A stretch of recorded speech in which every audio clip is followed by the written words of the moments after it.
Si on a plusieurs partenaires, la règle de base, c'est de se protéger. De manière générale, j'en profite pour dire un petit truc, c'est que tous les chiffres disent que les personnes qui sont polies sont beaucoup moins soumises à des maladies sexuellement transmissibles que les autres, parce qu'on se parle. Et qu'on n'a pas le droit, par exemple, de donner notre sang quand on a des relations multiples, mais parce qu'on le dit. Alors qu'une personne adultère qui arrive, à qui on dit « Est-ce que vous avez des relations multiples ?» il dit « Non ». Et puis, il le fait quand même.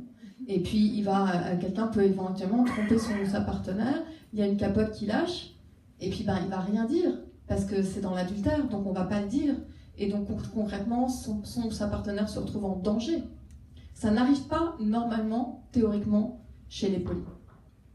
Quand tout va bien et quand on est vraiment dans des relations éthiques. Parce que poli, ça veut dire éthique, ça ne veut pas dire que toutes les personnes qui se disent polies ont un comportement éthique. Donc attention ce qu'on appelle les faux polis, attention aux gens qui vont prendre ce mot et avoir des comportements pas très éthiques. Justement, évidemment, il y a des tas de gens qui vont se servir de ça pour faire des choses pas cool. C'est pour ça que j'accompagne ce film. Et c'est pour ça que je ne le montre pas comme ça, en disant « Ah chérie, je suis polie, trop cool ». Non.